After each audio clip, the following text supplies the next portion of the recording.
안녕하세요, 신이사입니다. 오늘 제가 다녀온 노후주거지역은 동대문구 답십리동에 위치한 노후주거지역입니다.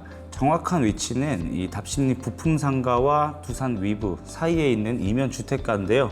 먼저 노후도를 한번 보도록 하겠습니다. 자, 아파트 실거래가 아시를 통해서 노후도를 보면은 몇 퍼센트인지 따지는 게 무의미할 정도로 아주 노후된 주거지역이라는 것을 확인할 수가 있는데요. 역세권 인근의 주택가 치고 상당히 노후도가 높습니다. 로드맵을 통해서 보시면 접도율도 워낙에 낮기 때문에 안쪽으로는 이 개별적인 개발이 불가능할 뿐만 아니라 주차난과 또 재난 상황에서도 상당히 취약한 지역이라고 볼 수가 있겠습니다. 자, 이 정도 노후도를 유지하고 있는 이유는 크게 두 가지로 말씀을 드릴 수가 있을 것 같은데요. 첫 번째로는 앞서 보았듯이 이 접도율이 낮기 때문에 안쪽 필지들의 개별적인 개발이 불가능합니다. 두 번째로는 이 부품상가 인근에 위치를 하고 있어서 실질적으로 상가주택들이 많이 자리를 하고 있습니다. 상가주택들이 많다 보니까 재개발 가능성에 대해서 좀 회의적인 생각이 드실 수도 있겠는데요. 이 자간동의 중고차 매매단지 역사가 40년이 넘었습니다.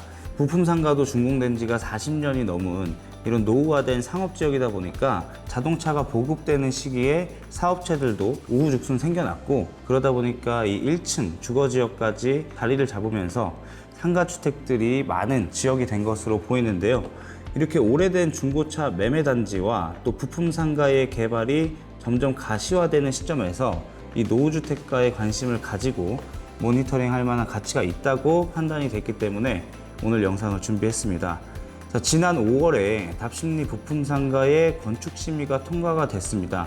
건축계획안이 확정이 됐고 주상복합으로 618세대 공동주택을 포함한 이 판매시설과 업무시설들이 입주할 예정이고요. 중고차 매매단지도 현재 건축심의를 앞두고 있습니다. 또 뿐만 아니라 장안평역과 답십리역 일대를 이 지구단위 계획구역으로 묶어서 자동차 관련 산업의 벨트라인을 구축할 계획을 가지고 있는데요.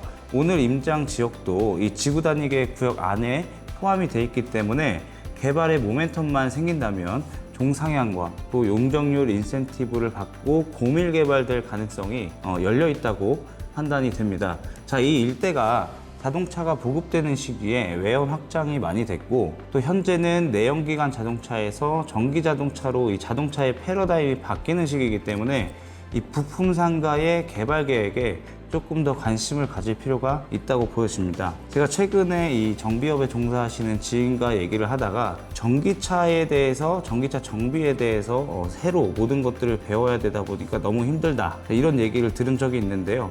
그만큼 이 부품이 엔진을 사용하는 이 내연기관 자동차와 또 모터를 사용하는 전기자동차의 부품들이 너무나 다르기 때문에 이 부품상가 개발 계획은 특별히 관심을 가질 필요가 있다고 봅니다. 매매상가나 또 뭐 기타 관련 산업들의 공간 확보는 크게 필요하지 않을 수가 있습니다. 하지만 이 부품 관련 산업은 내연기관 자동차와 또 전기자동차가 같이 생산되고 판매되고 또 도로에 운행이 되다 보니까 외연의 확장 또 공간의 확보가 필연적이라고 보여집니다. 그런 부분에서 이 부품상가 이면의 상가주택들도 지자체 차원에서 개발 계획을 고려해 볼 만한 아주 충분한 여지가 있다, 이렇게 판단이 되고요. 앞으로 이 부품상가의 사업이 진행이 되면은 이 지역의 소유주분들도 개발에 관한 모멘텀이 분명히 오는 시기가 있다, 이렇게 말씀을 드릴 수가 있을 것 같습니다.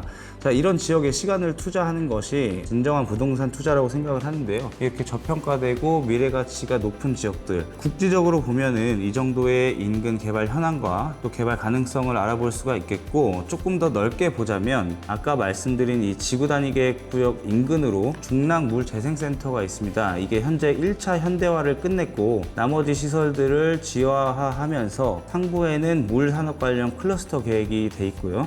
또 공원 조성에 대한 인프라 개발까지 준비가 되어 있습니다. 그래서 일자리 호재와 인프라 구축이 앞으로 예정이 되어 있는 지역이고, 또 서울 4대 지천 중에 하나인 중랑천변 개발 계획과 또 동부간선도로 지하화 등의 인프라 사업들도 추진이 되고 있습니다. 뿐만 아니라 지금 동대문구에는 전농답십리 뉴타운의 주거단지들과 또 청량리 인근의 정비사업들이 사업 후반부로 가고 있기 때문에 앞으로 이 일대의 입지에 대한 인식이 좀 더 긍정적으로 변화될 것이라는 판단을 해볼 수가 있겠습니다. 다만 아쉬운 점은 현재 이 투자가 가능한 금액대에 매물이 없다는 점인데요. 매매가가 큰 단독주택들만 매물이 올라와 있고 워낙에 빌라가 없는 지역이기 때문에 꾸준히 모니터링을 좀 해봐야 투자가 가능한 지역이다, 이렇게 말씀을 드릴 수가 있겠습니다. 자, 그렇다면 적정한 금액대, 적정한 투자 금액대는 얼마나 되는지, 현재 이제 시세를 비교해 볼 만한 매물이 없기 때문에 플라닛에 들어가서 실거래가를 통해서 적정 매물 가격을 한번 판단해 보는 것도 알려드리도록 하겠습니다. 지금 이제 플라닛에 들어가 보면은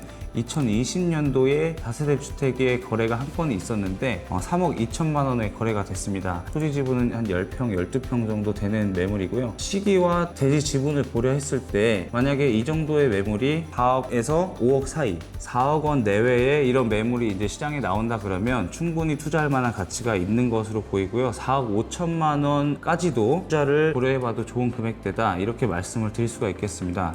다만 이 금액대만 볼 것이 아니라 이 전세 보증금이 얼마에 맞춰져 있는지, 내가 실질적으로 들어가는 갭이 얼마인지도 중요하겠죠. 그래서 입지와 지역을 고려했을 때 2억 원 안쪽으로 투자 금액이 들어간다고 하면은 충분히 시간을 두고 우리가 투자를 해볼 만한 지역이다, 이렇게 말씀을 드릴 수가 있겠습니다. 그리고 이제 이 공장, 창고 등의 용도의 필지가 4억 7천만 원에 거래가 됐는데요. 이 매물 같은 경우에는 토지가 28평이고 토지 면적당 계산을 해보면 평당 1680만 원, 90만 원 정도 선에서 거래가 됐는데 이런 경우에는 아주 저렴하게 매수를 했다라고 판단이 될 정도로 금액이 괜찮은 것 같습니다. 자, 오늘 답신리동의 부품상가 이면 노후주택가를 한번 알아봤는데요. 해당 지역 인근의 인프라나 일자리 호재, 또 국지적으로 이 부품 상가의 개발 계획까지 한번 알아봤습니다. 이런 지역은 시간을 두고 투자를 하게 되면은 미래 가치가 충분히 확보되는 지역이기 때문에 이런 지역들을 꾸준히 모니터링 하시다가 적정한 금액대 매물이 나오면 그것을 매수하시는 것도 좋은 투자 방법이라고 생각이 됩니다. 자, 오늘 영상은 여기까지 마무리를 하고 지루한 영상 끝까지 시청해 주셔서 대단히 감사합니다. 앞으로도 이런 노후 지역들, 또 미래 가치가 높은 지역들, 저평가된 지역들,